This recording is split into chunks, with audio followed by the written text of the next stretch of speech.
Hello everyone, আসসালামু আলাইকুম। আজকে আবার একটি ভিডিও নিয়ে চলে এলাম। তো এখানে স্কুল থেকে আমি নিম গাছের নিম পাতা পেড়ে নিলাম, নিয়ে বাড়িতে এসে সাবান বানিয়েছিলাম। দেখুন, আপনারা পুরো ভিডিওটা দেখবেন আমি কিভাবে সাবানটা আমি কিভাবে বানিয়েছিলাম। পুরো ভিডিওটা দেখবেন, আপনারা দেখলে বুঝতে পারবেন।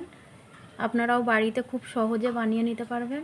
আর এখানে দেখুন, সাবানটা বানানোর পর এখানে আমার মেয়ে তুলে নিচ্ছে। দেখুন, তো 1 ঘন্টার মধ্যে হয়ে যাবে সাবান আপনার বাড়িতে। দেখুন, খুবই সহজে আমি নিম পাতা দিয়ে বানিয়েছি। আপনারা দেখতে চাইলে পুরো ভিডিওটা দেখবেন, কি কি দিয়েছিলাম পুরো ভিডিওর মধ্যে আপনাদেরকে দেখাবো। আর একটি সফট মিলের মধ্যে আমি নিয়েছি। তো আপনারা চাইলে কাঁচের বাটিতেও বানাতে পারেন এটা। আর এইটার মধ্যে দিলে আর কি সাবানগুলো ইজিভাবে উঠে আসে। দেখুন, আর এখানে দেখুন আরেকটু বেঁচে গেছিল, আমি কাঁচের বাটিতে দিয়েছিলাম। এটা ছুরি দিয়ে হালকা করে চাপ দিলে উঠে চলে আসবে। দেখুন, এখানে দেখুন। এবার আমার ছেলে নিয়েছে, দেখুন আমার ছেলেও সাবানটা তুলে নিল। কোনো কেমিক্যাল ছাড়াই বাড়িতে সহজে বানিয়ে ফেলুন নিম সাবান। আর আপনারা যেভাবে ডিজাইন করতে পারেন আপনাদের মন মতো আপনারা ডিজাইন করে নেবেন। দেখুন সাবানগুলো দেখতে কতটা সুন্দর হয়েছে। আগেরবারে আমি করেছিলাম এক কালারের হয়েছিল নিম পাতার কালার, এইবারে আমি কালারটা চেঞ্জ করেছি। তো কিভাবে করেছি আপনাদেরকে দেখাবো, পুরো ভিডিওটা দেখবেন। আপনারা দেখলে আপনারা বুঝতে পারবেন যে এত সুন্দর সাবান কিভাবে বানিয়েছি আমি। দেখুন, আমি খুবই সহজে বানিয়ে ফেলেছি বাড়িতে সাবান। আপনারাও এরকম বানাতে চাইলে পুরো ভিডিওটা দেখবেন। আর কিভাবে বানিয়েছিলাম এবার দেখে নিন। গাছ থেকে নিম পাতা পেড়ে নিয়েছিলাম, নিয়ে দেখুন বাড়িতে নিয়ে চলে এলাম। নিয়ে আসার পর নিম পাতাগুলো পরিষ্কার করে ধুয়ে নিলাম। দেখুন, ধোয়ার পরে মিক্সির জারের মধ্যে দিয়ে দিলাম। তো এখানে এটা পেস্ট করে নিলাম। দেখুন, পেস্ট করার পরে এখানে আমি একটা ছাঁকনি নিয়েছি, নিয়ে ওর মধ্যে ঢেলে দিলাম। আপনারাও চাইলে যে কোনো জিনিস দিয়ে ছেঁকে নিতে পারেন এইভাবে। তো আমি চামচে করে এটা মিক্সির মধ্যে যে পেস্টটা বানিয়েছিলাম ওর মধ্যে থেকে নিম পাতার জলটা পুরো বের করে নেব। দেখুন, তো এইভাবে করে সব বের করে নিলাম নিম পাতার রসটা। দেখুন, তো আমার এখানে এটা রেডি করা হয়ে গেল পুরো একদম ভালোভাবে। দেখুন নিম পাতার রস। তো এবার কীভাবে বানিয়েছিলাম আপনারা দেখুন। এখানে অনলাইনে অর্ডার দিয়েছিলাম, 2টো শোপিস আছে।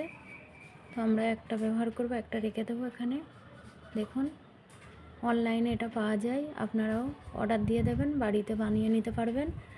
আর এখানে 2 রকমের আছে আমার, একটা আছে গ্লিসারিন শোপিস, একটা আছে এমনি নর্মাল। তো আপনারা নর্মালটা দিয়ে বানালেন, গ্লিসারিন যোগ করতে হবে। আর গ্লিসারিন থাকলে ওটা গ্লিসারিন আর দিতে হবে না, শোপিসের মধ্যেই দেওয়া থাকে। তো আমি কেটে নিলাম। দেখুন, তো এটা কাটতে খুবই ভালো লাগে আর কি, দেখতে সুন্দর। তো এইভাবে কেটে নিচ্ছি আমি। তো আমি পুরোটা নেব না, অর্ধেকটা নেব, অনেকটা বড় তাই। দেখুন কেটে নিয়েছি আমি, এখানে কেটে রেডি করে রাখলাম। রাখার পরে তো এতটুকু আমি নিয়েছি আর এতটুকু রেখে দিয়েছি, আমার পরিমাণ মতো আমি নিয়েছি। দেখুন, আর এখানে দেখুন একটা স্টিলের জায়গা নিয়েছি, এর মধ্যে আমি শোপিসটা ঢেলে দিলাম। আর নিচে আমি হাঁড়িতে গরম জল করতে দিয়েছিলাম, গরম জলের মধ্যেই আমি বসিয়ে দিলাম। আর দেখুন শোপিস পুরো গলে যাচ্ছে, শোপিসটা এইভাবেই গলে যাবে পুরো। দেখুন নিচে গরম জল আছে তাই এভাবে গলে যাচ্ছে। এখানে ভিটামিন ই ক্যাপসুল নিয়ে নিলাম 2টো, আপনারা চাইলে একটাও দিতে পারেন, আমি 2টিই দিলাম। তো এখানে আমি আরও অনেক কিছু ব্যবহার করেছি, 5-6 রকমের জিনিস। তো সবটা আমি বলবো না আপনাদেরকে। আপনারা চাইলে এখানে কাঁচা হলুদ, ভিটামিন ই ক্যাপসুল আর নিম পাতার রস দিয়ে বানাতে পারেন। আর এটা আমি বাড়ির জন্য আমাদের বানিয়েছি। তো আমি এর আগেও বানিয়েছিলাম, খুব সুন্দর হয়েছিল। তো এর মধ্যে আমি 5-6 রকমের জিনিস দিয়েছি। দেখুন, দেওয়ার পরে এর মধ্যে ঢেলে দিয়েছিলাম, দিয়ে একটু নাড়াচাড়া করে নিচ্ছিলাম। আর কালারটা দেখুন, খুবই সুন্দর কালার আসবে। এইভাবে গরম জলের উপরে বসিয়ে এভাবে একটু নাড়াচাড়া করে নিতে হবে। দেখুন,